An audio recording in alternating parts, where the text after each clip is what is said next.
Welcome back to Transform and Roll Out Season 3 Eons, Episode 28. This is Part 1. First things first, this is a continuation of Episode 27, following Grease, Delina, Smolder, Scorchfire, Scorchmist, Stormburst, Mantix, and who's left? Allegory. Am I missing anyone? No. Full house. So players, here's the plan. You're going to give us a short description of which characters you are playing, what is going on in their brain module, and if you're playing more than one character, well, I guess you have a bigger job to do. Celeste, you're up first. Whoa. Okay, hi, my name is Celeste. I play as Delina Fable. She is a very big mech. Their alt mode is currently unknown as they have not changed form in a while, so that's still a mystery. Currently, they look nothing like their former self as Damana Fabula. So instead of a Cybertronics train, they look more like a Predacon. Completely white with a lot of dried up different color energon on her, and that's pretty much it. Cool. And you have no TBD watch. Next up we have Clickbait. What's up, guys? I'm Clickbait. I am playing Allegory. She is a Autobot Seeker. She transforms into a Cybertronian jet. She is currently unconscious, barely hanging on. I don't even know how much she's hanging on. Kind of lost her head over it. Anyways, yeah, so she's hanging in there, barely. And then I'm also playing Mantix, who is an ex-Decepticon Seeker. He is a very large boy, transforms into an F-22 Raptor. He's lucky. He's happy that he's with his family. He's happy that he was able to get them out of the TBD, and he's ready to pick some Cybertronian tailpipe. Wonderful. And you have 0 notches on your TBD watch. Kilobyte, you're up next. I am Kilobyte. I play Stormburst Convoy. He's a orange bot with some gray limbs. He has an eye patch. He's all scratched up with scars of people he wants to remember. And he turns into a Cybertronian jet. And I also play Grease, who's a small minicon, 5 feet tall, multiple colors. He has a cape now, which is cool. He has a big chin and has a Cygar, and he's the leader of the Resistance. Yeah, Primus. Fantastic. And Stormburst has 1 notch on their TBD watch, correct? That is correct. Fantastic. Next up we have Lapis. Oh my gosh, that's me, baby. Hi, I'm Lapis. I am playing Smolder, just a little 5 foot tall, little red dragonfly. His little dragonfly head is on his chest. He's got a visor for his eyes. He's got little wings on his back, and he's got 4 arms. And I love him. And he took a fat nap the entire last session. Literally has no idea what's going on. He's still technically asleep. Wonderful. And you have 0 notches on your TBD watch. Next up we have Hexamis. Hi, I'm Hex. I play Scorchfire Prime. Usually she is a blue bot. Currently she is totally chrome. Turns into a fancy sports car. Currently stressed and holding in one arm a sleeping bundle of Smolder and in the other, or at least hand, holding on to Mantix. Because, good God, she just wants her family together right now. So she's having a time. Fantastic, and you have no TBD watch. And finally, I'm Onyx. I'll be your DM, your Primus, your god for this round. Also, I will be playing Scorchamus, who is a red, gender-bent, Shatterglass version of Scorchfire. He's going through it right now. He's holding what's left of Allegory, and he's not really focused on anything or anyone else. Are we ready? Yes, sir. I'm ready. Fantastic. It looks like we have a large cast today, but if everything goes smoothly, it'll make all sense and be taken care of soon. So, we'll pick up shortly after where we left off. You are all following Soundwave, who has Grease on their shoulder, down into the underground bunker within this trash field. About an hour has passed between carefully and quietly navigating the underground tunnels and sewers. Yes, we're in the sewers again. And for those keeping track, that means this timeline has 23 hours until Unicron arrives. One more thing you all notice while following Grease and Soundwave is Liege Maximo is nowhere to be found, and none of you remember seeing him when you all arrived. But the room you all eventually arrive in is a large round room, and at the end of one side are vents where it looks like the sewage runs through and dumps outside the city / the Titan. There are spare bot parts everywhere on the walls, a single medical slab, a single CR chamber, lots of spray paint cans, and grates placed all over this river of runoff so you can move around without getting too dirty. Soundwave, whose visor is cracked and his right side of his faceplate charred and some of his paint on his body rusted and dented, he appears to have some mismatching parts with some effort to appear as replacements. He turns toward you all and says the following. Where have you been for the last 10,000 years? As a Cybertronian race has suffered, we are on the brink of extinction, the last remaining sentient life as we know it. And Grease on his shoulder pitches in. What my loyal communication officer is trying to say, you see, is we're glad to see you again. I've myself has only been back for 10 years and only recently got a high-powered transporter working, you see, and we've been able to communicate with the other colonies. Though not all of them have been able to return a message. We assume Eucharis, Caminus, and Division, and Earth have been lost, you see, leaving us and Cybertron remaining. I have rebels stationed there and here, but including myself and Soundwave, you see, we only make 6. That is until you lot came around. Did you say 10,000 years? Oh, what?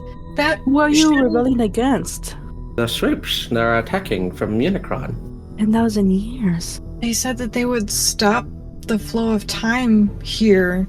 Well, I wasn't in that conversation, but when I came back, everything was destroyed. Can I wake up, perchance? Yeah, of course. Of course. You wake up. Poor child. Okay, I'm gonna slowly just wiggle around in Scorch's hands. Aw, and my Smolder. visor kind of flicks to life. Hi, Smolder. Smolder looks at Scorchfire and then looks at Grease and then looks at Scorchfire and then looks at Grease and then looks back at Scorchfire. Okay. Grease? Grease? Hello, man. Hello? Oh, Smolder. Good to see you again, Smolder. Hi, buddy. I thought you were dead. I'm gonna be honest. I got kind of sad about it. I'm very confused. How are you not dead? I thought the same of you, but here we are. Well, and you got a buddy there. I do. Soundwave. Yeah, I kind of remember Soundwave because I think him and Starscream had beef at some point. I'm sure. I cannot confirm or deny. Okay. Well, hi. Hello, Soundwave. And Grease jumped down from Soundwave's shoulder and walked to Smolder. Oh my gosh, yeah, Yes. I want to jump on the floor. I'm walking to Grease. Okay. Soundwave nods in response to you, Smolder, and lets down Grease. I walk to you, Smolder. He looks everywhere, looks at the big bots. He gives you a quick hug, and while he's hugging you, a quick whisper, he's like, I'm glad you're okay. And then he'll back away like it didn't happen. That's the cutest thing. Okay. Oh, You get a little hug in return. I look away. And Smolder kind of wipes at his visor with one of his little hands, and he gives you a little thumbs up. Mandix is just gonna shake with all his 3 head. of his optics. Oh my god. He just closes his eyes at that point. Nice. Yeah. You get a big, huge smile from me. Hilo, what little is guy. Stormburst doing? Stormburst is standing in the back. He's listening to the conversation, but he's lost in thought. He's trying to figure out things of the events that transpired last session with Mantix not coming through the portal and seeing Scorch just talking to herself. So he's like, how do I break these news without breaking her spark? Scorchamus, noticing the CR chamber, is going to turn towards Soundwave and Grease and ask, hey, does that work? While cradling Allegory. It sure do. Built it myself, you see. I'm going to use it. That's He starts what it's walking there for. over and puts Allegory inside and begins the medical process. Do I have to roll to see if my invention works? Oh, goodness me. Why I would feel you like say should. something like I that? feel like Why you would you should. say that? Why? What the heck? Roll being me as authentic as I a can. wisdom or intelligence. DM, while he does that, Mantix is gonna turn to Soundwave, and he's gonna say, Good to see you again, Soundwave.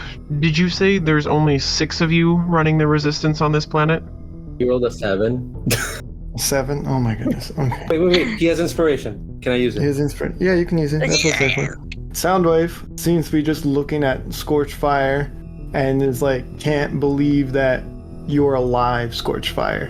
Soundwave? Rolled an 18 this time. 18? Okay. That works good. I'm gonna look back and forth between Mantix and Yeah, he's Soundwave, looking at you 'cause- too. He's like, what the heck is this guy's problem? Because Mantix clearly asked a question Yeah. directed right And to we were cool Soundwave. last time we left off. Yeah. So I wanted to reiterate Mantix's question. Did you say that there's only 6 of you guys on the Resistance? And then I just like shrugged to Mantix. Affirmative. Grease, myself, Override, Leadfoot, Gearbox, and At least it's a Acceleron. good group of bots. No dirt boss? Oh no, not their bots! Unfortunately, no. We lost him 500 years ago. I can't believe it's been 10,000 years. I know.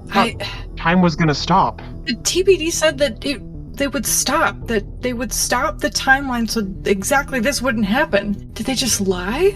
Soundwave looks towards Grease for an answer because he does not understand all of the time traveling completely, but he feels like Grease has more experience. Well, I don't know what this TBD place you're talking about, but I did travel to Unicron. I did meet a great bot there. His name was Wardemus, and Wait, I know that guy. you do? Yeah, that's my buddy. He made me this. I pull out my figurine. Oh my He was god. really very kind. He was my best friend. And, Why are you saying was? he Oh no. sadly What? did not Why make are- it. Oh. I don't know if you remember, was this before or after you left? I got a wife. Her name was Oil. You had a wife? Fortumus responds what? to Oil. That's weird. I had Oil in my timeline. She had a mannequin husband named Grease. Whoa. I'm not even gonna Ooh, address that's rough, that. buddy. Anyway, as you are. And he continues staring at Allegory in the CR chamber, just like Zoned in. gently and softly putting his hand on the glass. Oh, that's so cute. Well, I guess that's fair that I'm a mannequin. So Oil turned bad and killed him. What do you mean turned bad? Yeah. What are you agreeing with right now? Domino's also looking at Scorchfire, noticing the pattern now. I'm agreeing with what Mantix said. That Oh, yeah, I'm He squinting is- at you. speaking to What? herself and mentioning Mantix Yeah. a lot. I look at Mantix like, what? Scorchfire. I don't Come know. here. What, Domino Yeah. gives her a little wave. I'll go over to her. I'm gonna be gentle. How many people do you count in this room? Just give me a Well, number. Well, 7? Am I counting right? Hold on. 1, 2, 3, 4, 5, 6, 7. Counting on my hands too. 9? Miss, help me. Delina's gonna look over at Stormburst and giving her this kind of look, like, do you see this too, bro? Okay, 9. I see. what is going on? Can I lift all of my hands so that I can count on all of my because each hand only has 3 fingers, right? So I count on all of my hands. Yes. So, there's 8. There's 9 of us here. Smolder, do you know how to count? Yeah, I'm pretty good at it actually. There's absolutely 8 of us here. Grease being oblivious, he's like, what are we counting? The sweeps are getting ready for something, and I fear it's something big. The You're number too of few in people- numbers, unless you have some special weapons I've never heard of. Or a lot of invisible friends, you see. Otherwise, you're in here for the end of days. I think Scorchfire might have an invisible friend. I'm just trying to confirm What? something. Scorchfire, dear. Mantix didn't come through the with us. I just What, Delina? I'm right here. He's talking to you right now. He's right there. I mean, I know we've never gotten along, What but we see, you're talking to air. Oh my gosh, poor guy. Delina's cruel joke. No, dear. Delina's Then saying guide that- my hand where he's at. Okay. I'll take her hand. And I'm gonna hold As my you other take hand her out. hand, At this point, everyone hears a sword-slicing sound as a lovely. portal opens up near the entryway you all walk through. You hear a Great. metal dragging against the grates as a hunched-over, walking backwards out of the portal, Liege Maximo. His black cape draped over his back and flap about with each tug of whatever he is pulling through. Once completely through, he stands straight up, pats himself off of fresh dust, and begins to turn his head over his shoulder, followed by the rest of his body, and stomps, making a gesture close to, really? You're just going to stand there and not help, waving his hands about and raising an eyebrow? Got this guy. Come on. Now it's 9. Now it's 9. Please, you're not welcome here. Now you all see the following, except for Scorchfire. You only see the Sword of Vector Prime. Though, for the rest of you, Mantix lays partially grayed, claw marks covered the majority of their body, and what looks like a bite chunk taken out of their neck. But in one hand, holding with a death grip, the Sword of Vector Prime, Riesling, laying on the ground as Liege was dragging him through the portal. Oh, Primus. Oh, Primus. Does Mantix see that? Mantix, is that... What? It's him. Mantix won't see this either. Okay. I'd like to rush over. Speaking of rushing over, Smolder, roll me a con. That's horrific. I hope I trip and I eat scrap. I got a 12. Perfect. Excellent. You're fully aware of this, by the way. You just get a little pinch, and your voice changes as you're running over. But you have full control. It's only your voice that is changing. It's Liege's voice communicating through you as a tiny part of him still lives inside you, and he's using that to connect to his full body so he can speak through you. And this is what everyone hears as you're running over. That's better. Now, none of you can say I haven't done anything for you. I've returned your seeker and brought the sword. I don't know why you would choose to return to a doomed timeline. And at this point, Soundwave and Grease are responding to Liege, who at one point Grease saw die. Soundwave responding. Liege Maximo. Questionably. Grease says, "Yeah, aren't you supposed to be dead? Didn't I kill ya?" Before he can respond through Smolder, the connection severs. No, thank goodness.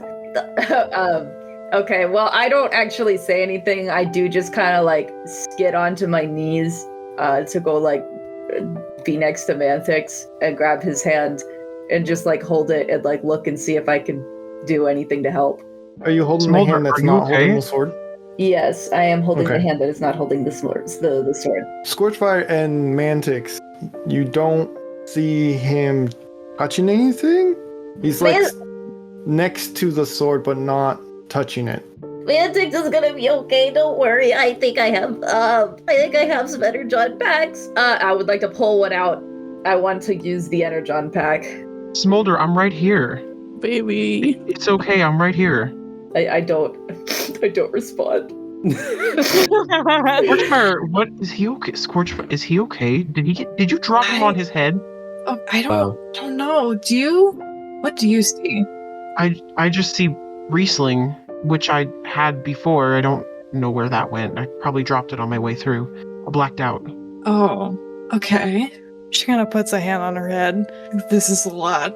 I just see Smolder leaning over by the sword, not touching anything. And no one else can see Mantix? She just kind of looks around at everyone. No. Or the Mantix next to me, I mean? I'm right here. Open your Fire. optics. Roll me an intellect or wisdom.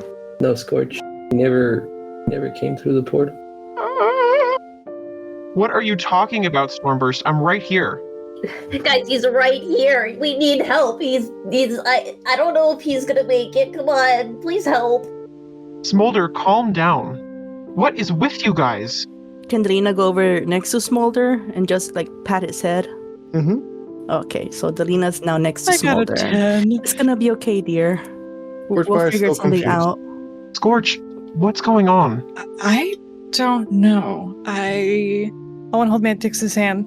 He takes your hand. I'm scared. He's Something's confused. wrong. I agree, but what? Does Mantix have any idea what might be happening? No. You said you I don't let blacked out? dead bots roll. Oh, that's fair.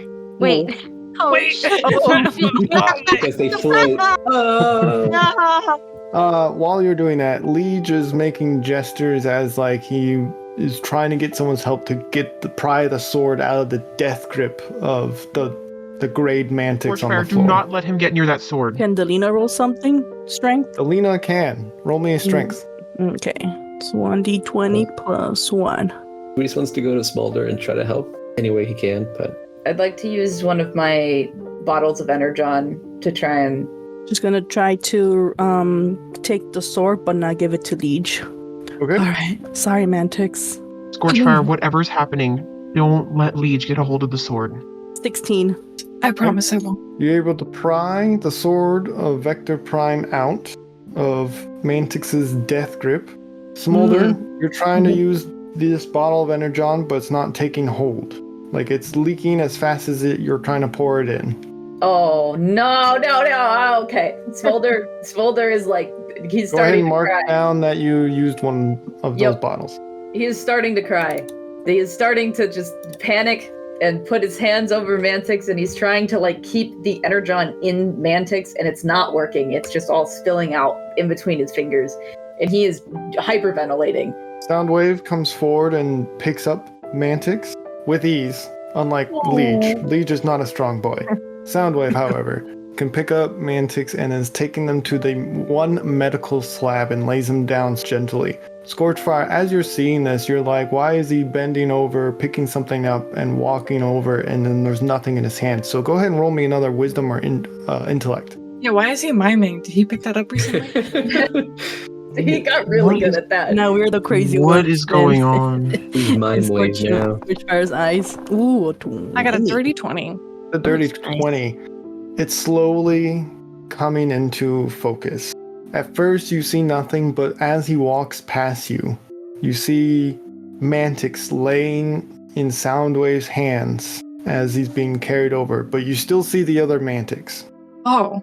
Uh-oh. Once he Stormburst Scorch, days, he just what's doesn't know wrong? what to do.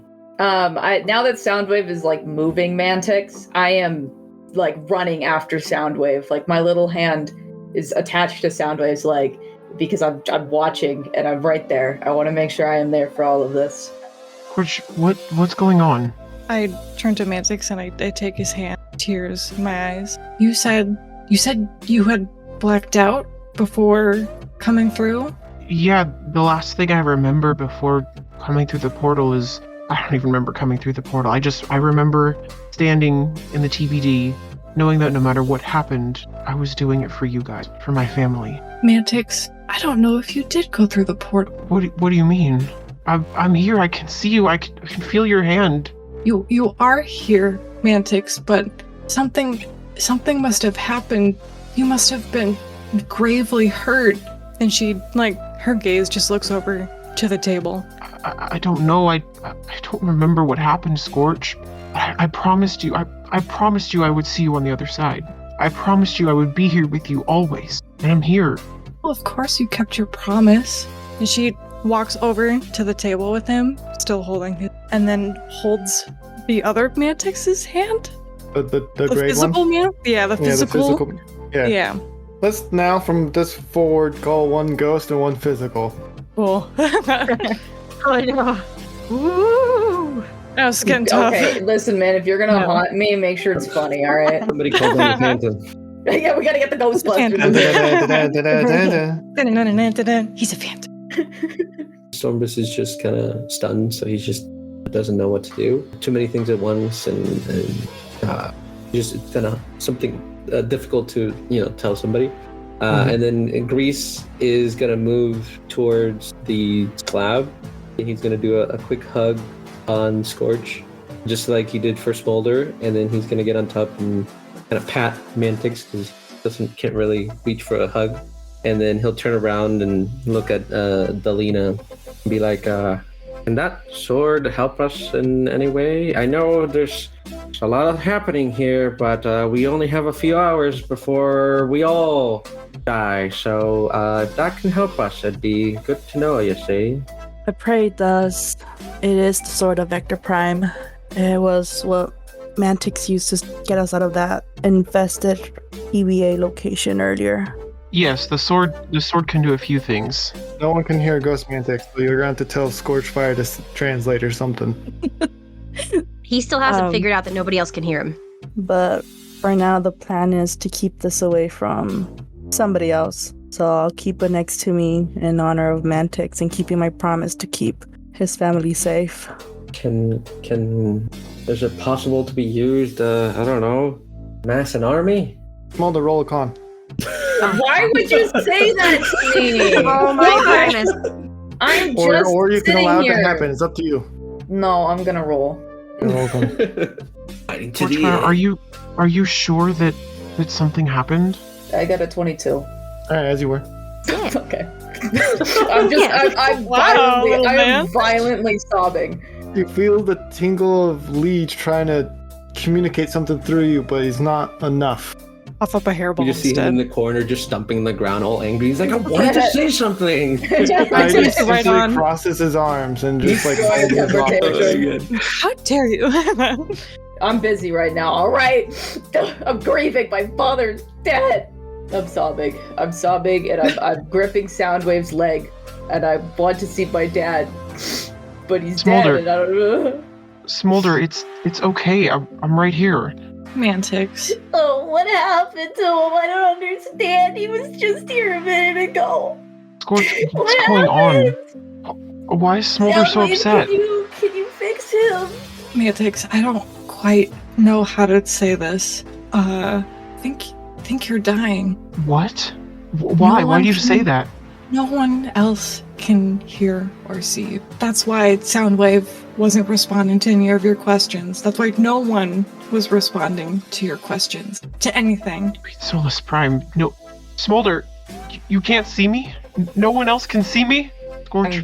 I'm continuing to like pat at Soundwave to try and get him to do something to try and like I'm even looking back at Scorchfire, but she's clearly busy, and I'm looking over at Stormburst, and I'm just like, can somebody please help him? But you can see me. You can hear me. I can feel your hands. I know, I don't quite know how that's working. But I see you before me here, and I see you on this table. Gray. What? And yet you're still here with Sweet me. Solus Prime. That could be why I blacked out. But then how am I here? Maybe we don't have to have an answer. It's nice to just have you here while we have you. I will be here always for you, Scorch. No matter what, I will always be here for you. Whether or not the others can see me, I will be here for you. He's gonna take your hand and give it a squeeze. I'm gonna give it a squeeze. Also, I wanted to give Grease a little hug back because wow, that's really nice.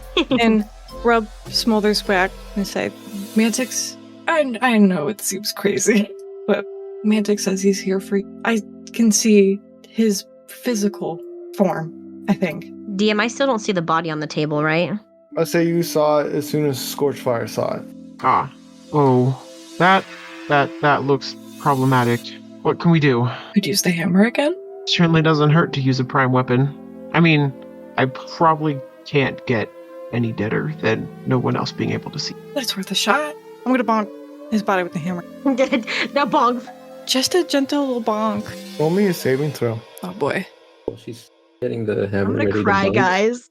Stoneburst is gonna move towards them, kind of just put a hand on their shoulders, and that's Scorch and Smolder. And he'll just be in silent. I'm gonna like turn away and like hug Stormburst's leg. I got a 6. Oh no. Mantix, put down a fail on your... What? You're killing him faster? Wow. What a Off my monster. premise. It was the fate of the dice. You yell at the DM. Whoa. It was I'm guessing I can't do it and- again. with the dice when roll. that hits and when you put down a failure, you feel Mantix like the ghost version static for a second, and then it becomes, you see him clear again. Mantix? Did I feel anything? Yeah. Great amount of pain. What did you do? That's the forge. That, Forge hurts. yeah, no kidding, ow. I'm sorry. It's alright. Soundwave, now after he's done with the monitoring and the medical slab with Mantix on there gives a report of saying he's only mostly dead. That's better than all the way dead, if you ask me. Does that mean we can do something? It would have to be a miracle, but he gives like a sad look to you, Smolder, and pats you on the head. We will try all we can. Yeah, okay. I'm still sobbing. I go from Stormburst leg to Scorchfire's. I'm in between them now. I'm holding both of like their legs, and I'm crying. Smolder. Can I try to reach out and touch Smolder? Yeah. As soon as you try to make contact, your hand kind of goes through them. Oh, there it is. Suppose that makes sense. Brag. Do I get any weird feelings? Nope. Okay. Cool. Not even a tingle of his I was saying not even a tingle. Nope. Okay. Cool. Nice. He's just gonna sigh and look at Scorch sadly. Yo, bite.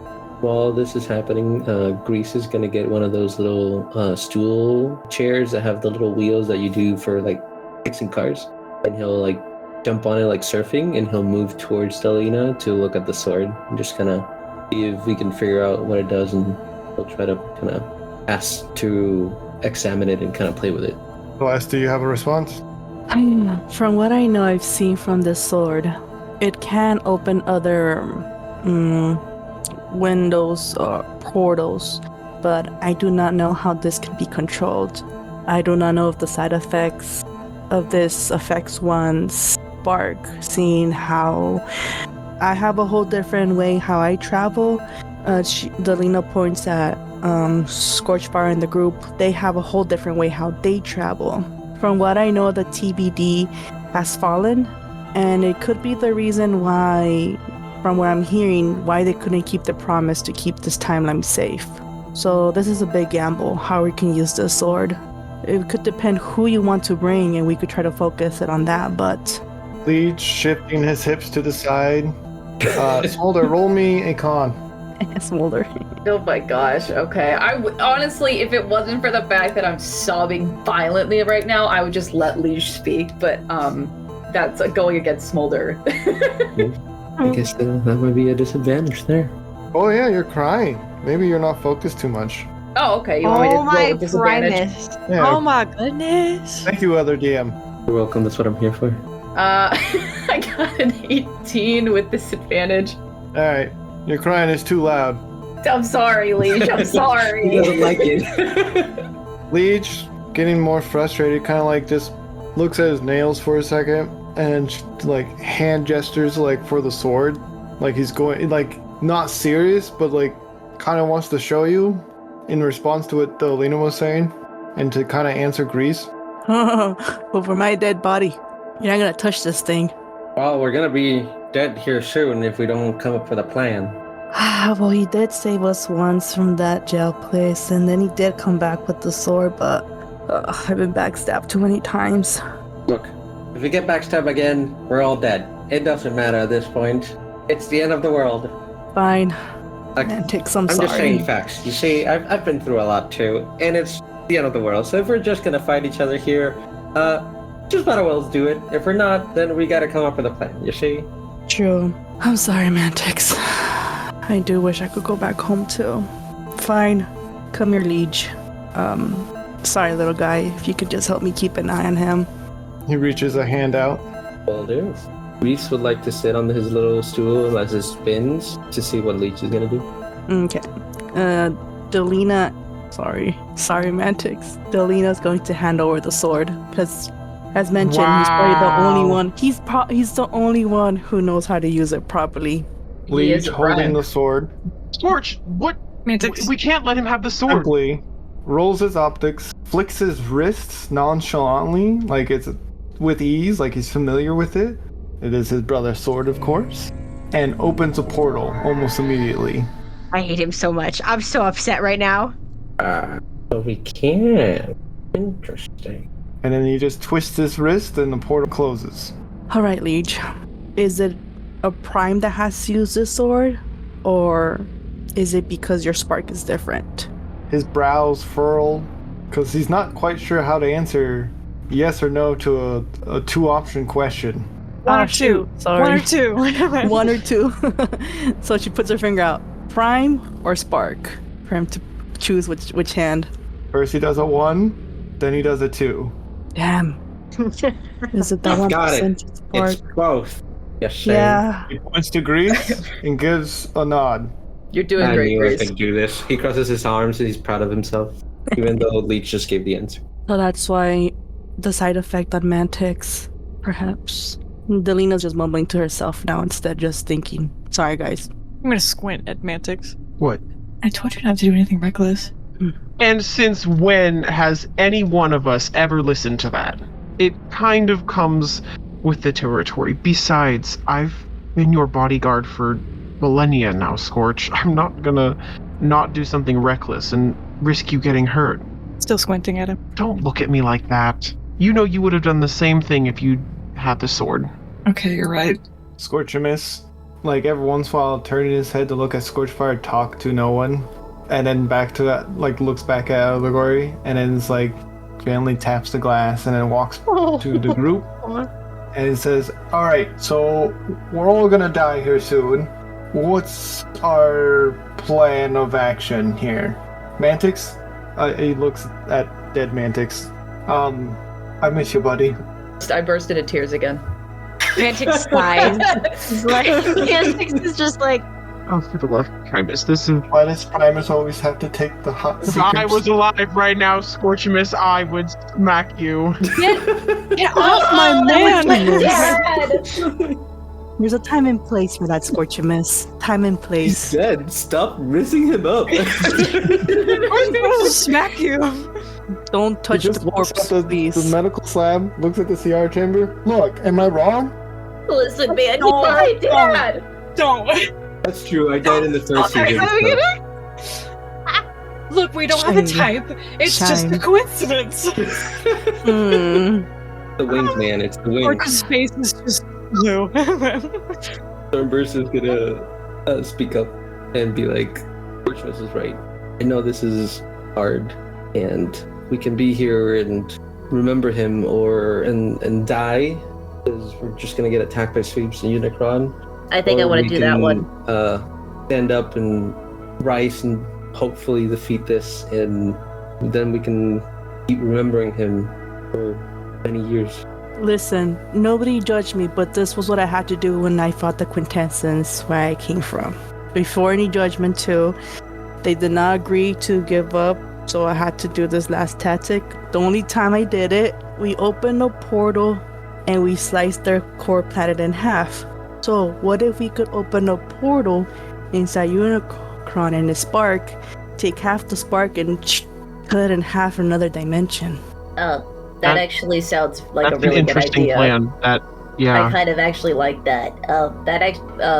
Guys, I think that's gonna be like the course of our next adventure. I think we should cut Unicron's spark in half and give me like a little nibble of it. that's so emo. For first time, nobody's trying to be like, Delina, no. No, that was a great Why idea. not? Actually, I Yeah. never would have thought of that, and I think we should do it. I'm Delina's fully just, for that. Delina's just waiting for the judgment. Reese is gonna step in and he's like, I was in there for a while, and I don't think it's gonna be that easy. How big can we open portals? Like, how are they just us sized, or can we make them really big? I slowly look to Leash Maximo. We all slowly looked at Leash. Leech, rolling his optics, flicks his wrist again, and it's the same size hole. It's just big enough for, like, the largest ones to go through of the group. 38, I think it was the tallest, 38 feet. Yes, so it's about 40 feet or so. How many of those can you open? Hold up one finger. Okay, so what This if goes one. It's the I middle knew one. it. Yes, sir. what if we opened up a portal directly into Leash Maximo's spark and just like put a bomb in there? That I don't could think work you mean- too. He looks To say offended. Leash. mean I don't think you Leash? mean to say Leash. Oh my gosh, I'm sorry, takes Leash it Maximo, I didn't mean it. offended. I didn't mean it. I bet Unicron. I did not mean Leash. Leash Maximo, I hate you, but gosh dang, do I want to give you like a big fat smooch on the face because I love you so much. I did not mean Leash Maximo. I bet Unicron. My bad, homie. I take it back. My dad, homie. Grease will step in and Ouch. be like, well, he has sweeps on the inside. Uh-huh. My wife is in there as well, Uh-huh. and The he can put up a mannequin? fight. Oh okay. no, she's real now, and she packs a punch. Whoa. So Would you like me to be your new wife? just Smolder. we can talk about that Another later. roll con. Please just gonna be like, shut up. So just the 8 of us is not going to be enough to defeat this armada of sweeps. I got a 21. All right, as you were. You're wasting all your good rolls. I know. I know, this is gonna suck. Just let him talk. Liege stomps his foot, gestures like fine, and he opens a sword, and fiery flames come out of the portal that he opens up, and he twists his wrist quickly, and it shuts. No, disgusting. That We looks need an phenomenal. army. Can I let Liege Maximo speak, like, willingly right now? Yeah, if you want to. Okay, I'm gonna look at him. I'm gonna give him a stinky face, but then I'm gonna give him a thumbs up. He rolls his optics. My plans never were to just decapitate people like that. The voice of Liege Maximo comes through Smolder once more, and goes, That was the heart of Unicron. I have fought the Chaos Bringer before, and he has defenses inside and out. I'm more concerned about this galaxy wave. He's fellow. very unpredictable. We could throw him in the heart of Unicron. Well, first we would have to defeat him, which we haven't been able to do anything. We could slice him in half too. Because I suggested earlier about Unicron. She's like tapping her fingers together like a Mr. Burns. Yes. Numbers is gonna be like, I agree with Grease, was it? Grease? Well, Grease will go, yeah. And then he'll go with Grease. We need an army. We've been to other timelines. Can't we, if they're in danger, can't we have them join us? What about the people that were with us before? Like the people we've met? Yeah, like I think somebody once mentioned like this big blue dragon lady, and like there was some blue like beat lady, and then there was a blue. Why were there so many blue? Actually, that's a lot. Anyway, also Look, there's a type. I think there was like a pink lady once, and she had like a gun. Oh, that was my grandma. Wait, I remember her. We should just bring all of our homies back and they'll help us. Or did they all die? I don't know. I don't know what memories are real and what memories are fake because I lost all of them and now they're back, so. Sadly, Vector Prime for my own reality, he cut off my timeline from traveling, but I never thought of using the sort of Vector Prime to try to open a portal there. We could, there's like tons of friends we've been. What about like that world of Smolders? What if we just sick them on Galaxy Wave, right? Like they'll just eat him. Didn't you eat like An everybody? army of tiny smolder. No, I didn't eat anybody. Yeah. Yeah, smaller than you ever, did you? No, I didn't eat a single person. Wink. I give him the stink eye. Delina takes one step away from him. Don't worry, guys. I'm only a little bit hungry right now. Who's got an energon goodie for Smolder? Maybe Mantix's dead body has. Oh my god. I'm not gonna eat it. Oh my Wow. We are not looting Mantix's body. Numbers is like, well, we can talk to the Titans. Back Oh, in the, yes! they might have some information on how we can defeat Unicron. Or Well, I'm sure they probably want to kick his butt, right? Because, like, they don't want to die horribly and painfully. I'm assuming nobody wants to die, but Exactly. not everybody's aware of what we know. So I think that Karens would be able to help, Gorchmas says. Oh my god. What is a Karen? yeah, what I is it? forgot Karen? about that world. It's like this doll, Uh-huh. but wants to talk to managers all the time, and I think that would be very helpful. Sure, if Oh. Unicron had a manager. Yeah, does Unicron have a manager? Because, like, I'd like to speak to him.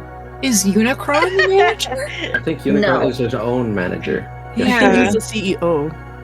Okay, that's, like, disgusting. We should eat the rich.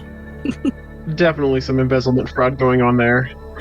I do like the idea of using Smolders to attack the other sweeps, seeing that Smolder had mentioned the other Smolders eat everybody else. It would this be is carnage. perfect. I would love a swarm of Smolders just, like, going against Unicron's forces. It's a I buffet genuinely for think them. that'd be a great idea.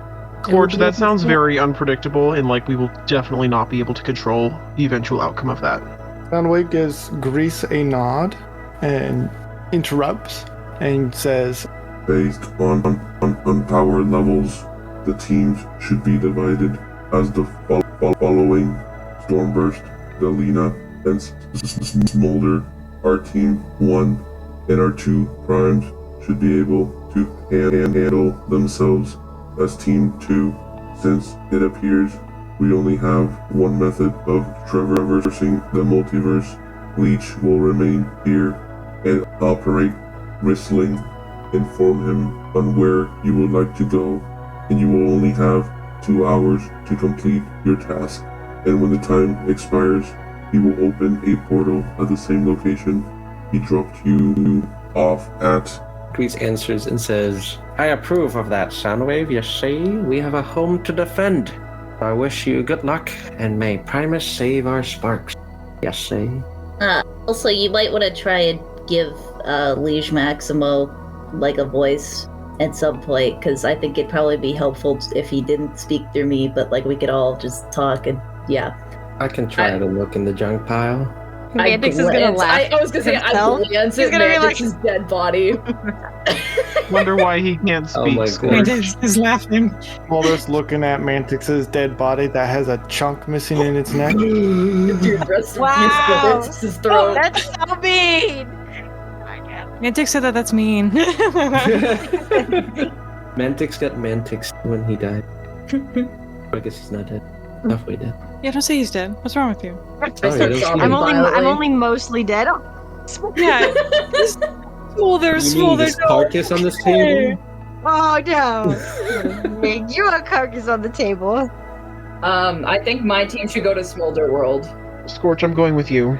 I think we should do Titans. You want to do the Titans? They might have knowledge. Delina, choose. Delina, do you want to go like see Smolder World, or do you want to go to the Titan World? I rather risk not get eaten, so I prefer the Titans to have more of a better connection with them. You know they can swallow you in like a single gulp, right? Well, Smolder, I trust you, but I don't trust the other Smolders. There's I a trust the other difference. Smolders. Yeah, but look how big I am. They're gonna be like, oh, look at that big snack. That's how I look. Never mind, I'm not gonna say that. Keep moving on. Whoa, Titans it is. Titans. We're going to the origin world. We don't know how long. That's up to Starburst. There's 23 hours. I think we could be there for 2. Yeah, that sounds good. Convince them. It should be enough. Yeah, 2 hours. Yeah, give us 2. He rolls his shoulders a little bit and gives like, I guess, and then moves his wrist, flicks it, opens a portal. Peace out, Hobies. I love you, Scorchfire. Don't die, or I will die myself. I love you very much, Smolder. Make me proud. Good luck on your missions. Bye, Smolder. Be safe. Mantix says good luck and be safe. I'm sobbing violently as I walk through the portal. I pick him up and he goes with me. Bye, Grease. Love you. I mean, take care. Alina, Stormburst, and Smoller go through the portal. Leech twists his wrist and it closes. Scorchamus looks at Scorchfire. Where are we going? Well, you mentioned some Karens. Oh yeah, those Karens. You're gonna love it there. There was buff soldiers or strong guys. I can't remember, but I'm sure they'll tell us again. There's also Scorch, he's dead right there. What do you mean? Don't touch it. I gently covered the dead Mantix's ears. It's fine. It's fine. Oh my Primus. I can hear him. I can still hear You him. can still hear you. He's right here. Gesture to nobody for him. Looks at the nothing and looks back at you. Let him know I'm gonna kick his aft when I wake up. Anyways, there's also Scorch. Anyways, there's also another planet that we had gone to where there was a couple like really nice detectives that we had met. Although, Dude, you can't go back to them without me. Junior detective. I was going to say that there's only like a couple of them that we know, so I'm not sure how much of an army it could really garner. If you think that we can gather more people by going to this buff soldier Karen world, then I'm all for it. We can certainly spend a little bit of time in each, maybe. If we can. Ladies first. I'm still holding Mantix's hand, so as I walk, I'm taking it with me. Oh yeah, no, he's definitely going with you. He doesn't care if nobody else can see him. He's staying with you. I'm gonna glance back at his physical body on the table and blow it a kiss, and then go right on through. He's just gonna squeeze your hand. Moves his hand, opens a portal. You guys step through, and his wrist flicks, and it shuts, and we fade to black. Damn, that was wild. Yeah, something. It was something. Welcome back to Transform and Roll Out, Season 3, Eons, Episode 28, Part 2. First things first, this is a continuation of Episode 27 and Part 1 of 28, following Stormburst, Smolder, and Delina's adventure. So, players, here's the plan. When I call your name, you're going to give me a short description of what they look like, what is going on in their brain module. Let's get started. Celeste, you're up first. Catching me off guard going first. I'm usually last. Okay. Hello, everybody. My name is Celeste. I play Delina, the former Domina Fabula. Currently, she is going on a mission with Stormburst and Smolder. Currently, her thoughts is there's a lot of work in her mind due to the time limit they have before Unicron comes. So she's hoping when they head over to the Titans timeline, they could figure out a plan how to defeat Unicron. Perfect. Up next, you have no TBD watch, so we don't have to go over that. Kilobyte. Hi, I'm Kilobyte. I play Stormburst Convoy, a mostly orange bot with some gray limbs. He has an eye patch. He has inflicted himself with some scars to remember bots he wants to avenge. He's going through the portal to figure out if the Titans have a solution to the Unicron problem. Fantastic. And you have one notch, you edgy boy, on your TBD watch. Thank you. I'm not the edgy one. I'm the nice one. You're up. Hi, Lapis. I'm going to be playing Smolder, a little 5-foot-tall dragonfly with 4 arms. He is all red with 4 wings on his back, little antenna on his head, and he's got a visor instead of basic optics.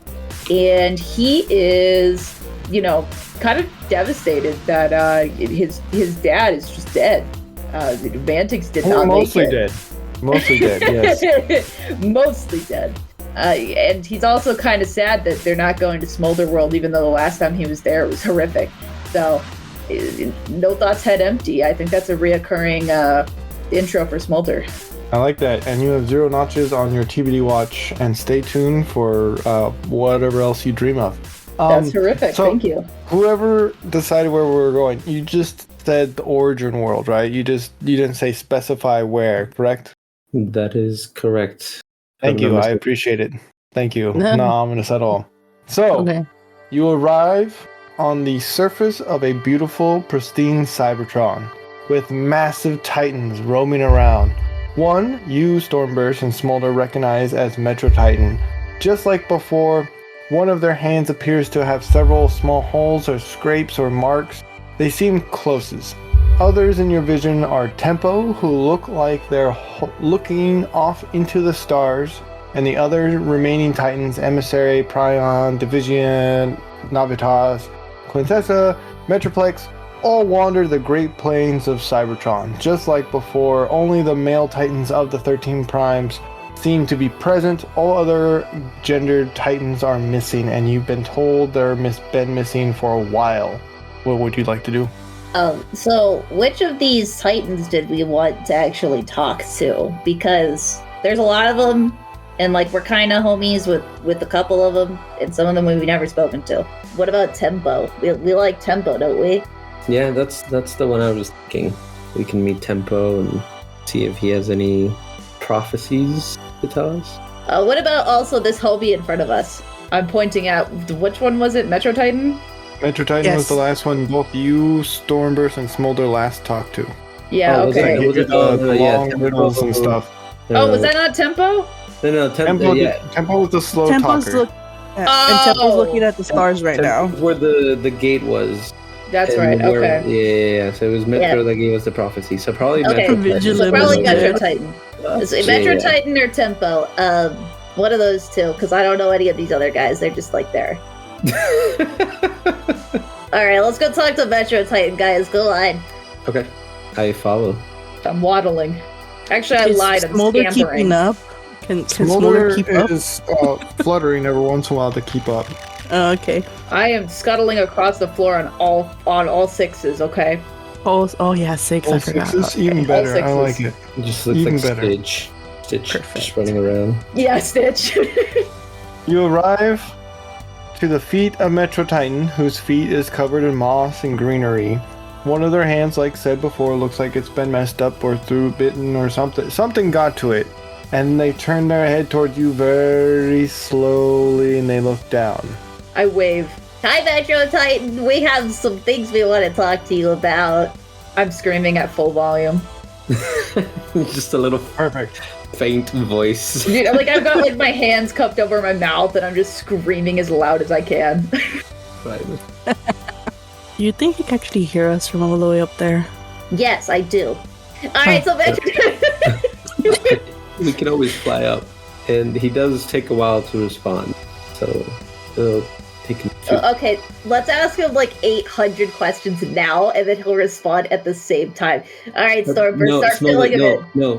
Start filling him in. One at a Smolder. time. Okay. No Okay, response who's asking from the big man. Alright. Good. Metro Titan. So, we're here to see if we can get any information of possible ways we can defeat the threat that is Unicron.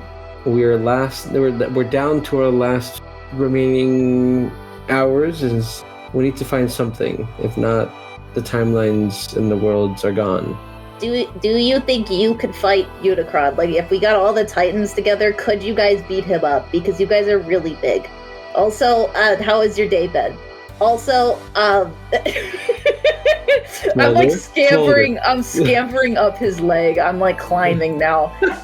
I'm on my way up. Smolder, be careful. Dalila just has her arms ready to catch him if anything. Inside the Titan Temple, where mysteries reside, seeking answers, adventurers dare to confide.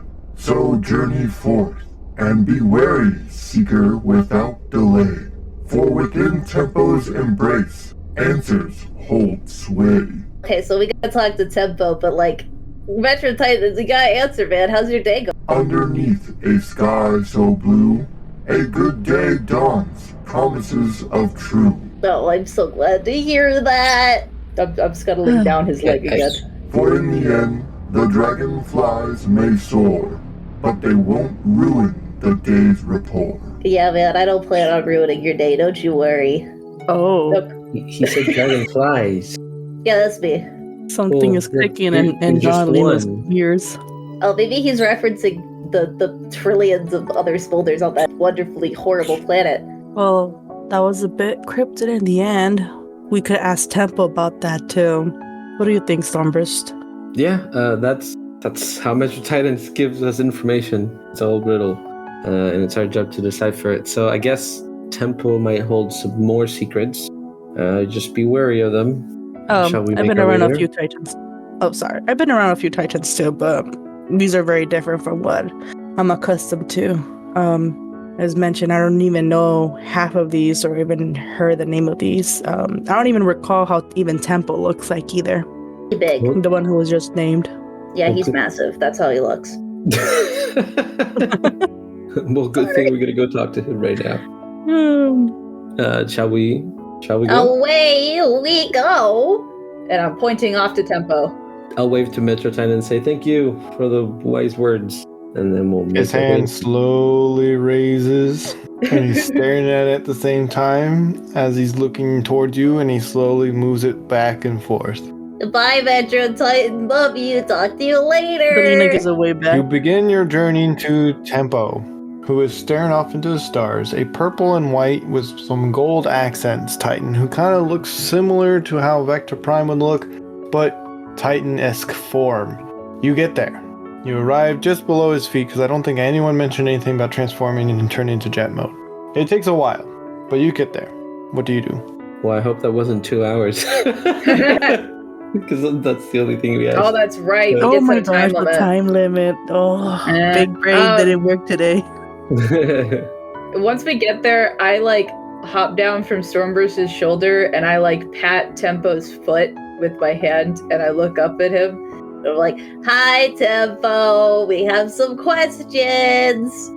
One at a time, Smolder, remember? No, it's okay. This man, he talks regularly, right? Right, Stormburst? He looks towards your direction and goes, Hello. Oh, that's right. There, Smolder. I might have forgotten about it. Hi, my Tempo! goodness. Hi. Oh no, this is not gonna be good. I'm This is not gonna go well. doing well, Tempo. How are you, buddy? I am fine. What This is you gonna take looking more than at? 2 hours. I see you're looking up at the sky. What's going on up there? Smolder. Let's Hey, focus on no, the matter at hand. No, listen, We only have Stormburst. 2 hours here, and we need to That's- get answers about Unicron. Okay, yeah, but that doesn't mean we can't be polite, okay, Stormburst? I thought you were raised better than that. Scorchfire would be disappointed. Alright, so hey, Tempo, what you looking at, but we buddy? don't need to know everything they've done today. Well, you know what? He's looking at the sky, Stormburst. Maybe it's about Unicron. Did you ever think of that?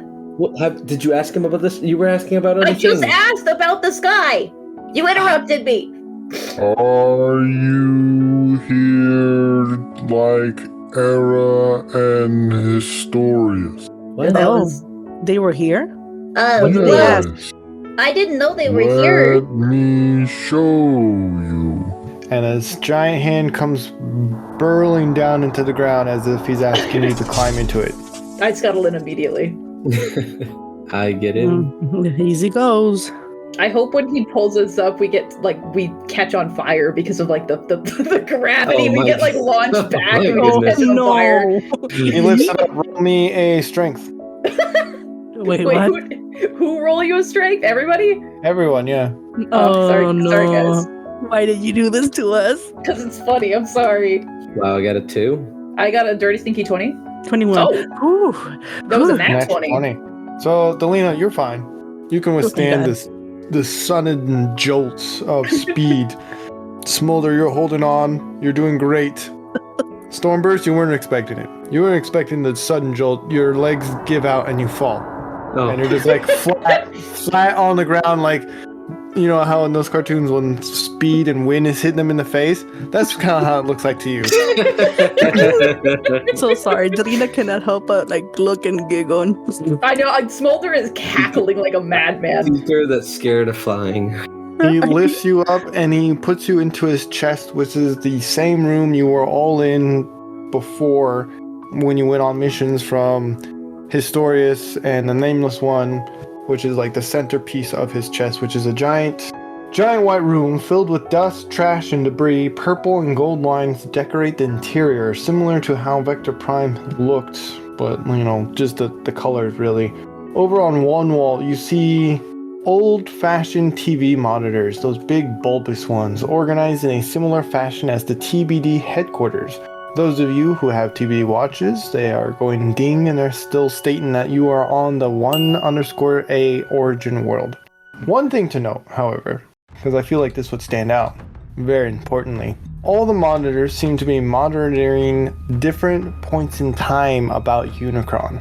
Someone has recently been here and has been doing similar research. Each monitor seems to be at a pivotal point in Unicron's history. Conveniently, the monitors are placed in Unicron's chronological order, starting with Unicron's first imprisonment when fighting the original 13 Primes. The Silver Matrix was used, and a wish was made sending Unicron to the farthest reaches of space, and the farthest timeline from all life. The next monitor, you can assume a long time has passed. Unicron manages to reach its first timeline after wasting most of his resources to get to 515_√K6, a world similar to both Stormburst's and Smolder's home timeline, but the factions seem backwards. And this is where you see Unicron making a deal with Scorchamus, telling him to be his herald or everything he holds dear will be devoured. The next monitor shows a montage of timelines being scouted out by Scorchamus Unicronus. and shortly Unicron arriving to consume it all. At first, they were empty timelines, mostly void of sentient life, but soon Unicron grew tiresome and demanded more. The next monitor shows a scene all too familiar to Stormburst, taking place in 515_A76, your home timeline, Stormburst. Unicron arriving, devastating Cybertron, splitting it in two, only for the Primus Vanguard arrive too late to save anyone. They were only able to save you because you had a Matrix, and with your help, they used the Silver Matrix to somehow trap Unicron in your timeline, then taking you in, leaving Unicron in his new imprisonment. The next monitor shows a Shockwave experiment with portals and steps through where he first makes contact with Unicron, who promises unlimited resources if Shockwave will find a way for him to be free of his prison. Hundreds of thousands of years pass, and eventually you witness Shockwave being transformed into Galaxy Wave, and scenes of Galaxy Wave visiting timelines and absorbing other Shockwave's brain modules, accumulating knowledge, stealing cross-summits for their teleporting abilities, synthwaves for their defense abilities, ripping apart the Primus Vanguard, and stealing their matrices. And the final monitor showing Unicron finally being able to escape his prison, and the first timeline to become his victim is the 515_K6 timeline. Did they know for the second monitor, the timeline, the 515_root-6, was that also a K or no? Yeah, it's a K6. K6, not -6. Yeah, negative K6. Negative K6. Yep. So it's the same timeline. Okay. Negative K6 is Scorchimus. I see. Okay. Whoever was here, did they know we were going to ask about Unicron? Why is this just here in the open? Like, not a coincidence we just found this here. Delina is actually very, like, there's a pain expression in her face as she looks at all the monitors of Unicron, like, destroying all those other timelines and what's going on around them too. Well, it sounds like Era and Historia are here. They were researching. I think they're looking for a way to stop Unicron, and it looks like maybe we need the Silver Matrix for it. As you're both talking, Stormburst is walking towards the monitors, and you see him just kind of lift an arm up, and he screams, "You son of a glitch!" And he punches the monitor where Unicron destroys his timeline, and he turns to both of you and says, "Did you know Scorchimus was the Herald of Unicron?"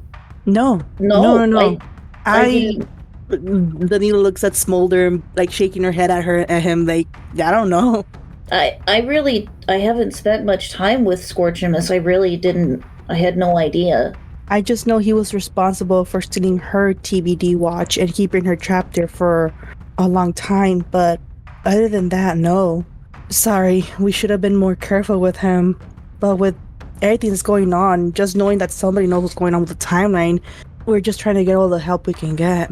But do you understand that he's the cause of this? Yes. He fed Unicron. He fed timelines. He fed my timeline. And he's doing the same to others, and we're still traveling with him? We didn't know that was happening, but now we do now.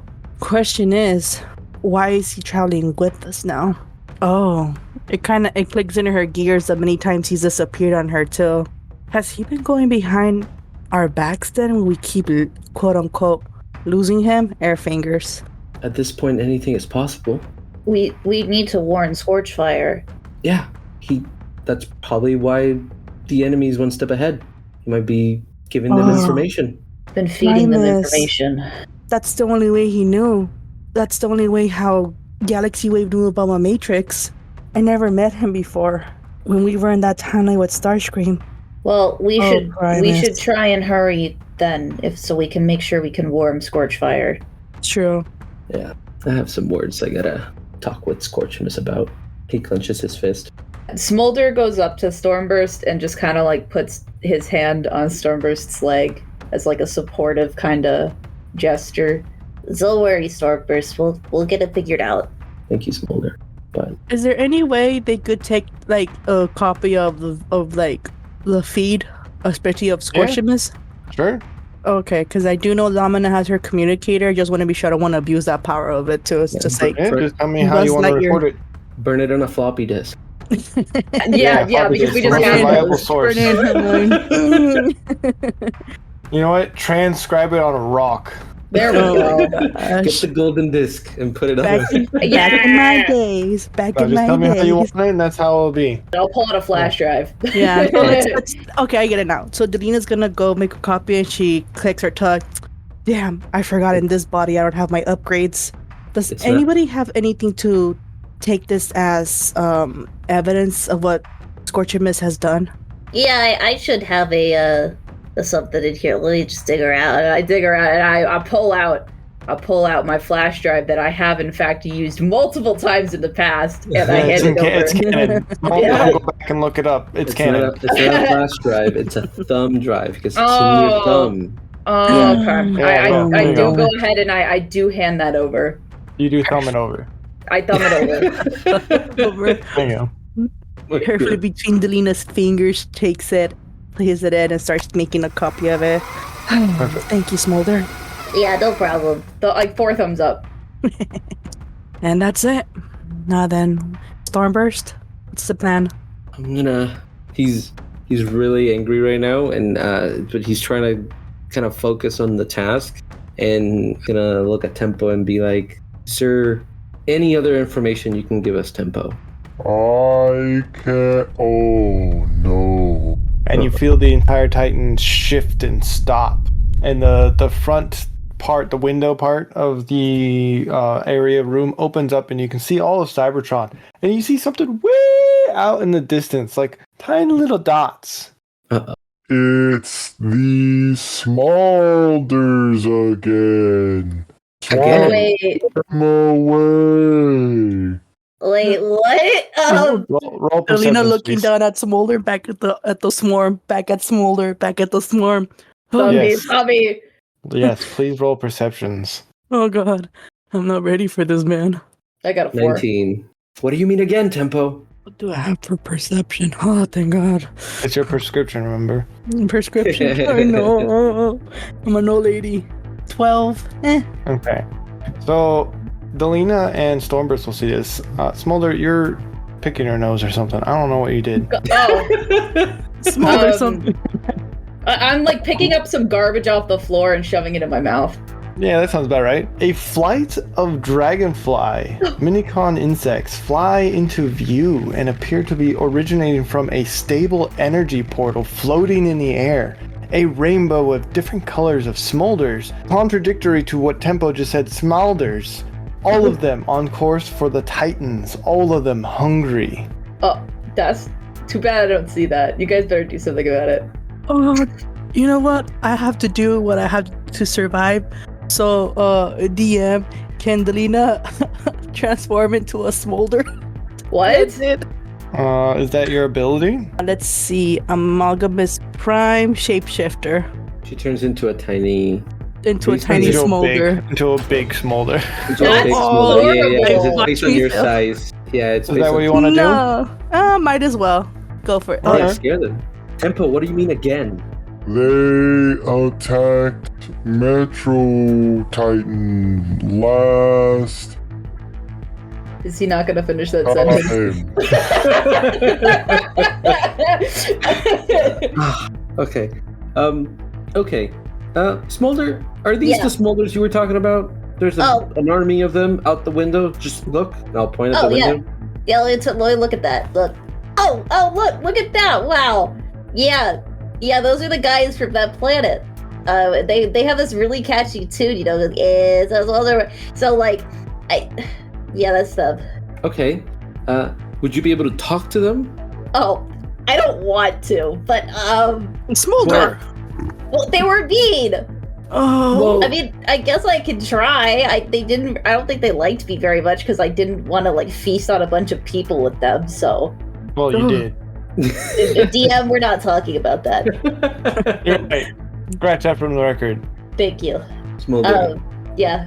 They're attacking the Titans. We gotta protect them. Yeah, okay. All right, okay. Yep, okay. Let me go attempt to speak to the masses. Yeah. At this point, did Dalina transform, or did you decide not to? I'm trying to figure that out. Are you doing that? Yes, and let's make it fail that she turns into a big smolder instead. Okay. I'm like, okay, maybe this can help you, Smolder. That's horrific. What are you? I was trying to be you, but yeah, I Why wasn't are trying you to so beat big? this. That's I've lost practice over these many millennia. Okay, I'm gonna keep that in the back of my mind and try and forget. All right, let's go. And I scuttle on And we out. fade to black. No.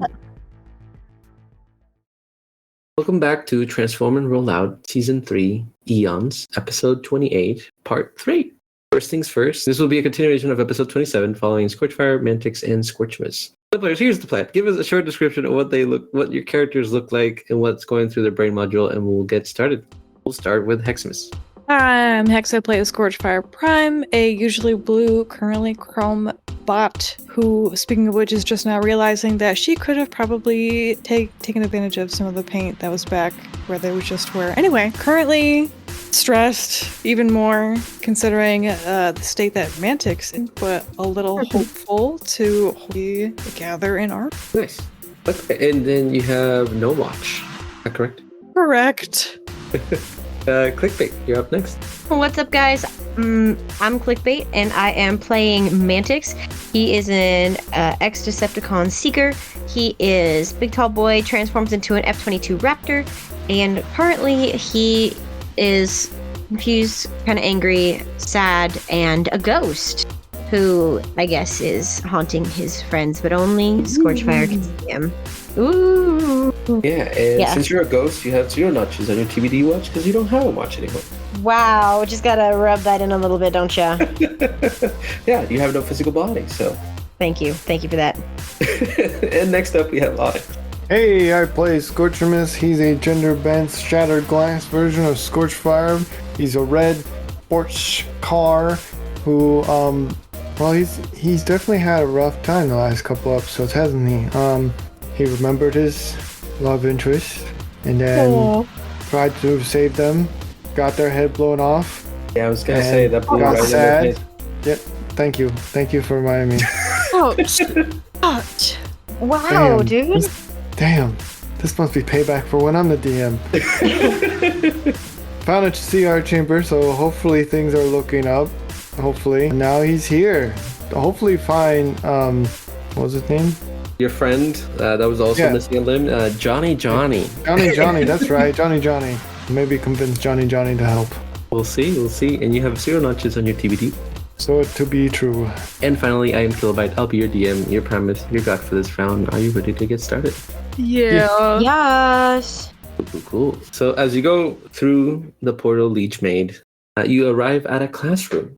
And this is the first time that Mantix and Scorchfire are seeing this. But around you, there's walls that have bright color drawings on them. They have different letters on them. They don't look to be Cybertronian at all. There's hanging lights from the ceilings. But right now, it is nighttime. So it is dark outside, and all you can see is light coming from a bookcase, which you, Scorchamus, can identify as the kind of secret town of the toys that live in this universe. This time, you do have no energy on your watches, so you don't know where you are. Cool. Just the way I like things. You're lost and afraid. A mystery. But right now you are on a wooden desk underneath you, and you're standing on some papers with some drawings. On the drawings you see some beings with different colors. They don't look to be Cybertronian at all. They look to be some kind of organic kind of creature. You've never seen them before, at least Scorchfire and Mantix. Are these the ones when they look at us we can't move, right? Yes, that is correct. And they're at the desk that we are standing on. No. They're drawings of them. Oh, so, drawings of them. Yeah, drawings of them. Is it day or nighttime? It's nighttime. He said it's nighttime. Okay. Yeah. That's right. I was totally paying attention. That was a test for everyone else and the audience. Uh-huh. So, Hi, Scorchfire. I've been here before. It's a wonderful place once you get to know the locals. Although the organics are large, and scary, and like children. How large?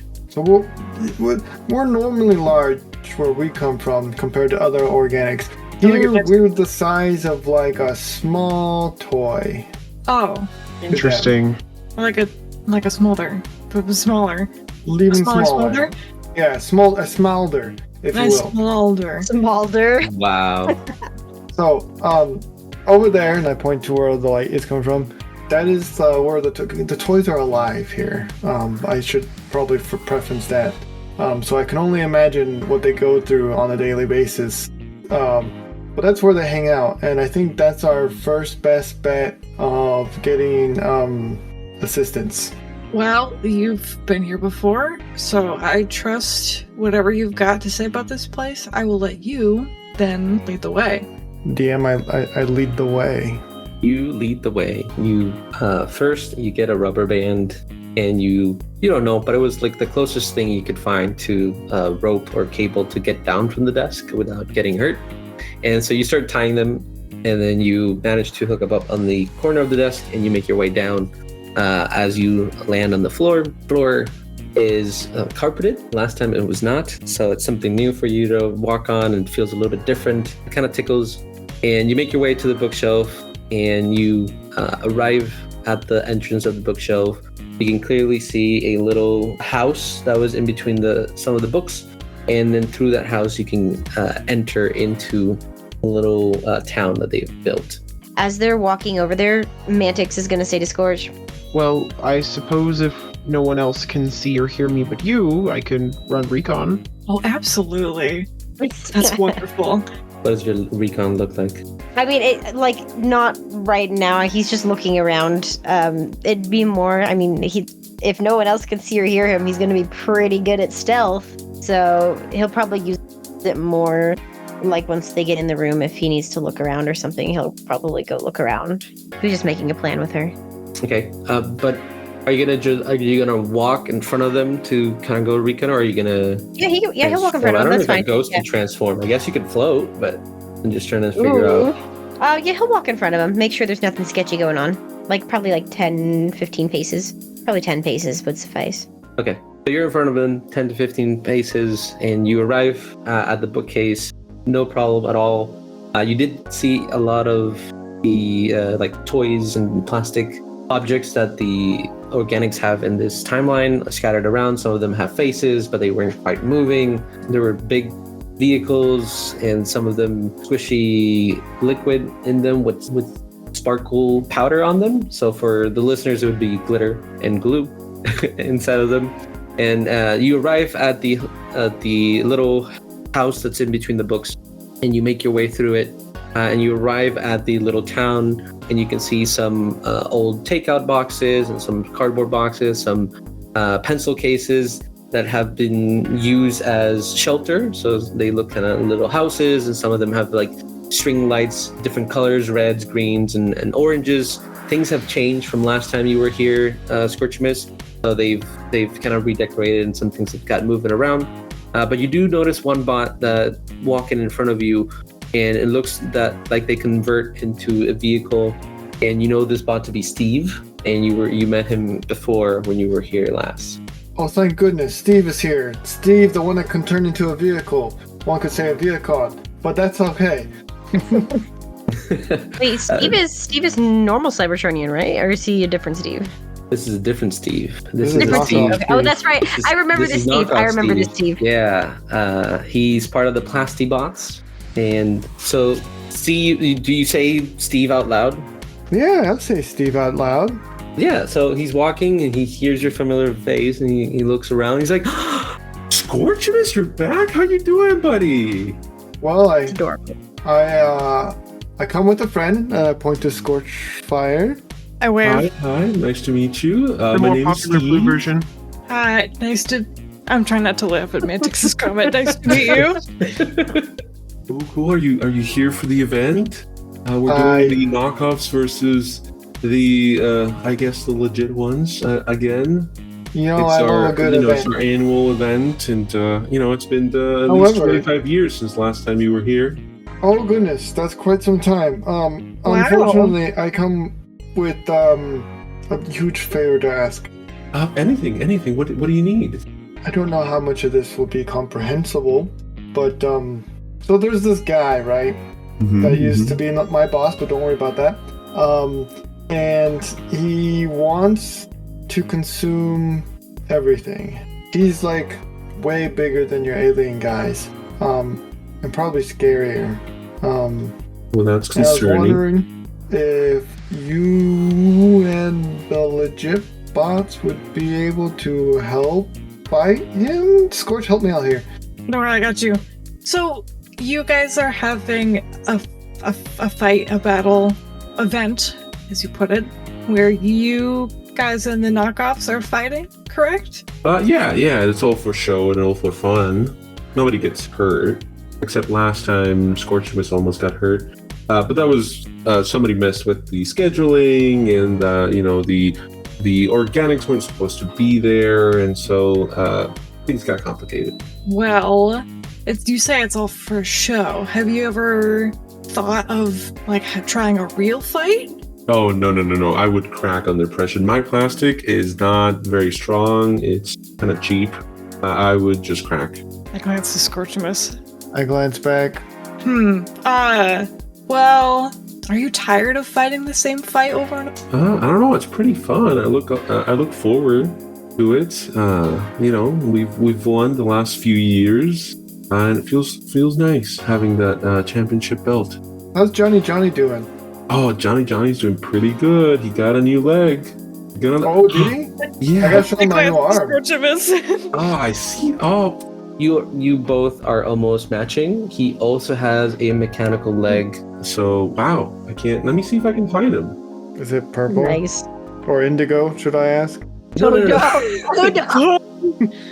No. So he tells you that Johnny has it's a robot leg. It's a robot leg from the mech suit's Gouda. Instead of Mobile Suit Gundam, it's Mech Suit Gouda, and they're made out of cheese. They're all robots that are made out of cheese. They from So the he moon? has a mech leg that's purple, made out of cheese. The cheese didn't go well, and he really enjoys it.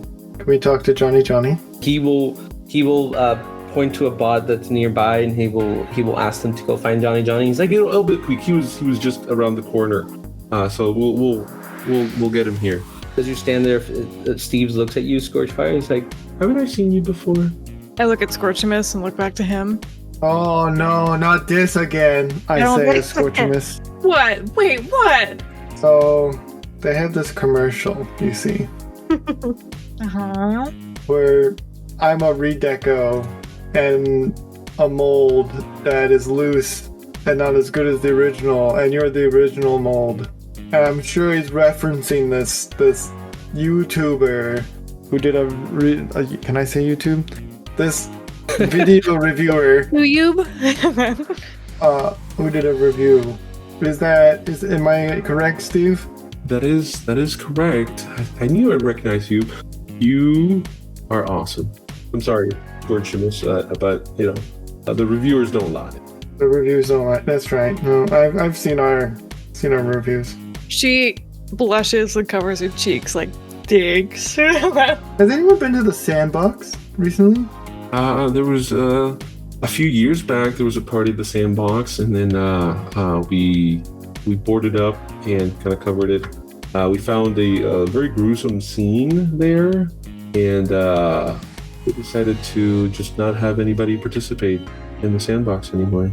Neat. I slowly look to Scorchimus. Yeah, we found and then as he's gonna say what they found, Johnny appears around the corner.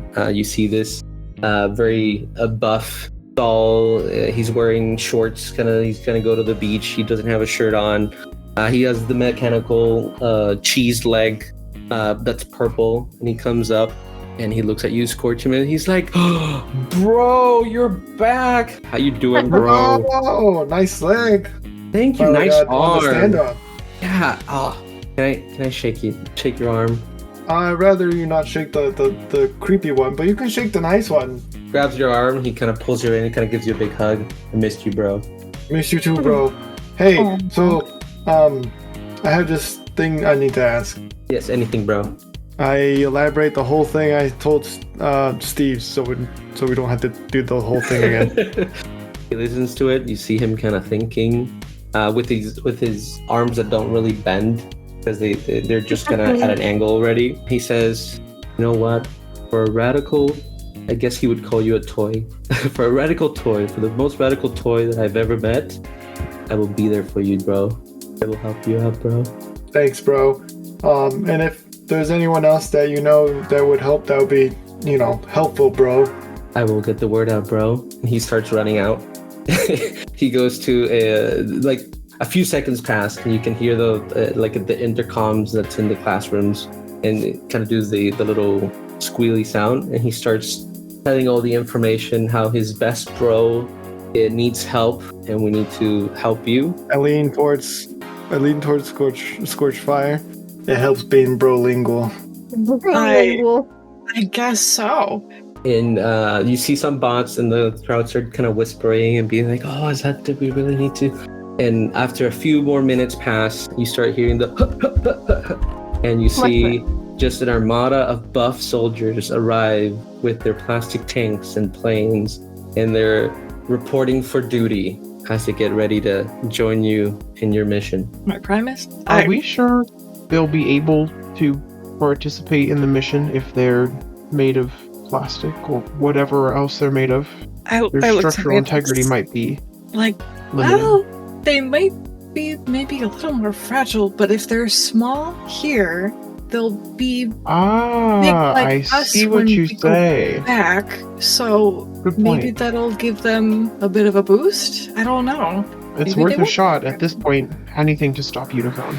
As you're talking, more and more of the toys are arriving, and then you start seeing the Karens kind of line up, and you see the mobile suit Goudas start lining up, and just cheese. They have like holes from the different, like when they manufacture the cheese, so they have some holes in some sections, and some of them are kind of fuzzy because they're supposed to be like the blue cheese and mold and all that. So they definitely have a different color palette than most of the toys that you're looking here, and they start all organizing, and you can see some of the plastic weaponry starting being chucked around and passed around as they start preparing, and you can hear the springs as they put their little missiles inside of the little guns, and they're all getting ready to join you in your fight. Johnny, can I ask for one more thing? Sure, bro. Anything you need. Can I visit the sandbox? Scorchfire, you can come too, but just prepare yourself. I don't know if that's a good idea, bro. We blocked it off. It's nobody's supposed to go there, bro. Yeah. What happened there? The only thing I can think of, and I would like to be able to transform again. This sweep arm's not doing it for me. My Primus. He goes and moves to Steve, and you can kind of hear them whispering. And there he's like, I can break some rules, bro. Let's go. Now that's a bro right there. That's a bro. Steve is like, I'll go with you guys too. And so they both guide you outside. You go to a window, a little bit of a trek, and they throw down a rope of what looks to be plastic apes grabbing to each other, and they start going down the little rope. Apes in a barrel? Yeah. Monkeys in a barrel. Yeah, monkeys in a barrel. So you hit the grass and the dirt, and you've been to different planets, so you kind of know what this is, but definitely the terrain looks a lot different. There's giant insects roaming around. They don't seem to be threatening or even trying to attack you or anything. So you do a little bit of a trek. It takes you quite a bit. The sandbox is pretty far. But after a while, you get there. You're at this point you're kind of covered in a little bit of mud. Once you get on top, there's a little hole where like the rings on the wood. You know how you can count how old a tree is. There's one of those little notches, and so between both of them, they kind of push it in, and so a little bit of sand comes out, and you're able to access the sandbox through there. Right now, the sandbox is dark because it has some panels above it, so it'll be a little bit hard to navigate unless you can produce some light, because they definitely cannot. They don't have any source of power. I turn on my headlights. Yeah, which are on my shoulders. Yeah, you turn them on and it brightens up the place. Johnny enjoys that you can do that. He's like, "Whoa, bro, that's amazing." Very nice. I'd like to do this. I would like to go towards the general area where we last encountered Indigo Scorchfire and see if we can find her remains. And if we do so, I think you know what I'm trying to do. I want an arm. Oh, my premise. Yeah. So you know exactly where it was. The sandbox, the castle that was there has been toppled over, but so it's like the top of it broke apart, but then there's still like the bottom of it. So like most of the things didn't even get moved after what was left there was found. So you're able to find where Indigo was left, and once you arrive, they've been covered by the sand because sand got shifted around. But you're able to, as you're looking, you kind of hear a thud, a metal thud, and you find Indigo's corpse. What happened here? Yeah, I'm gonna relay that to Scorchamus. Well, I think maybe we mentioned this before, but first she tried to kill us. I want you to know, I didn't lay a finger on her.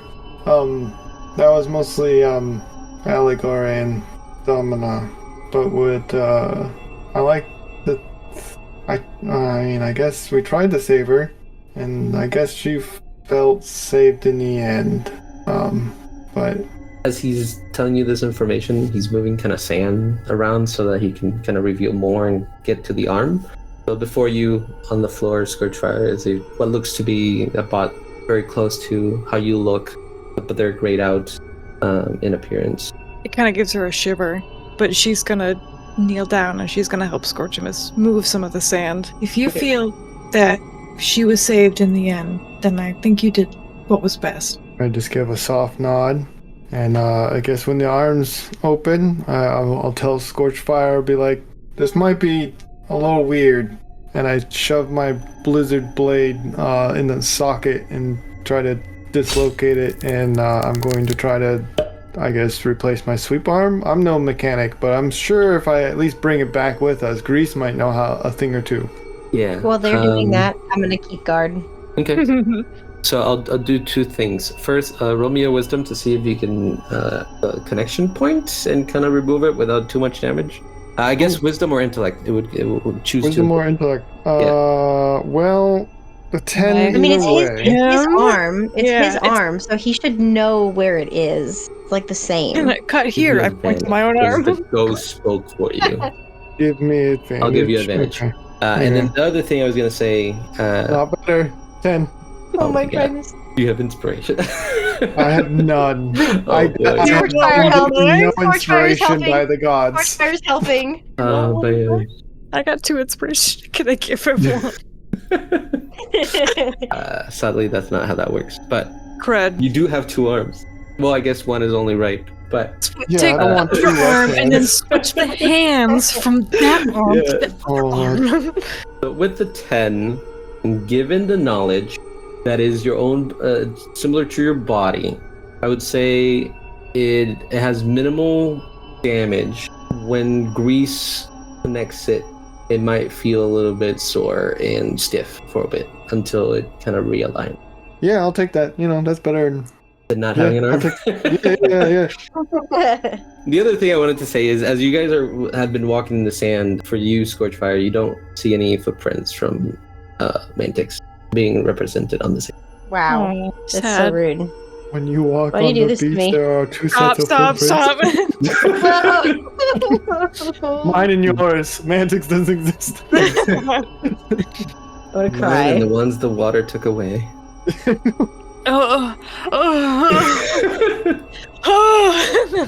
Tears in my eyes. So as you take the arm, you have a grayed out arm, which also don't know how that will work once it's disconnected, but we'll figure that out later. You get it out, and I'm assuming you're gonna head back out. Yeah, I think I'm done. I got what I needed. Not to sound terrible. But she's not using it. That's fair. Mantix just, he approves. Before we leave, I'm gonna put a hand on Indigo's head. It's just like a sign of respect. Follow Scorch. I definitely broke that one. That's what you would have wanted. Like, slump the hand over my shoulder and start walking off. Oh my god.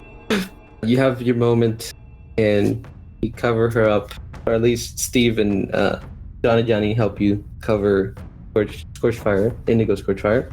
You make your way out.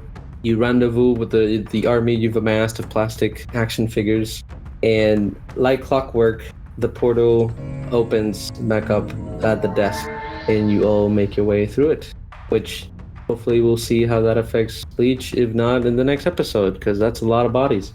And with that, that's for future Leech to find out. Yeah.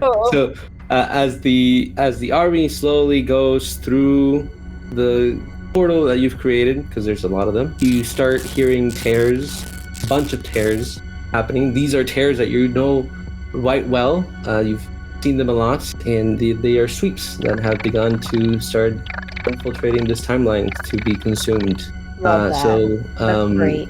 With those tears, and it just appears one, and then another appears, and they're all like appearing in unison in different sections of the space. Then you kind of rush everybody in, and you make your way through the portal as the timeline now will be under Sweep's control, and we fade to black. Wow. Thank you. Under the Sweep's control. Great, fantastic. Welcome to the after scene credit. Way back to episode 24, after a few short hours after Scourge was crushed by the Titan Vigilum, who at the time was possessed by the ghost of Starscream. During the continuing commotion, all of our players' attentions were focused on helping the citizens or about themselves. Scourge lies in the street, crumbled, broken, her wings twitching and leaking energon. Her left wing snaps under its own weight, her optics flickering and her consciousness fading in and out, only catching glimpses. Citizens running through the street, Trypticon returning back from where they came from, and beyond belief, your minicon pulling you away into an alleyway, Plague pulling at your right shoulder, and Calamity assisting and attempting to give you some energon so that you can recoup some of your strength. When you finally come to and focus, you can see the concern in each of your companions. A great boom strikes the sky and you see him. Unicron is here. Showering below, falling from the Chaos Bringer, and an armada of sweeps. As soon as they arrive, you can hear the screams in the streets. As the sweeps get their fill, one of them wanders into the alleyway, approaching very slowly on all fours, chittering and tweaks their head similar to an old-fashioned seconds hand on a grandfather's clock. How would you like to respond? I am going to kind of like sit up as best I can and stare at it and very loudly command it. Back down, Sweep. It hesitates and waits. You feel a sharp pain in your brain module, a high-pitched static along with his voice, Unicron. However, you only catch some of the words, as your audio receptors must have been damaged when you were crushed. Of the words, this is what you are able to make out. Galaxy Wave has informed me of your failure. For that, you will proceed your way to oblivion. The dooming mass upon begins their descent, and their large horns make contact with the planet. Everything begins to shake violently as the ground beneath you starts to crack. Plague and Calamity begin to pull at your claws, and you see a familiar sight in their optics, one you've seen before. Fear. Fear of dying. Fear of being torn apart. Fear of being offline once more. A sight you can recall when you used to be Frostfang. A memory that both doesn't feel like it belongs to you, but you know in your spark it does. How would you like to continue? Oh, well, I think that as I look back at my minicons, they could see that same emotion reflected in my single optic. I am also terrified. because this sweep is not listening to me, and from what I can gather, it sounds like Unicron has betrayed me. So I would like to go ahead and like scramble back from the sweep and try and escape. Are you using your claws or are you flying out? I think I'll go ahead and use my claws because, I mean, I'm pretty beat up. I don't think I can fly out even if I wanted to. I got crushed, man. Okay. And where would you like to rip a fabric and space-time to go to? Do I currently have any idea where Galaxy Wave might be? Or do I know a location of one of his bases that Unicron won't necessarily go to? He seems to spend a lot of time in his labs, which is off-world of Unicron. Okay. And I don't know where he himself is. Do I know if he's on the planet right now? You don't know where he himself is. He was here with you earlier, but he is not now. Okay. Well, I guess I'll go to whichever lab first comes to mind. And I want to make sure that I pick up my little guys and take them with me.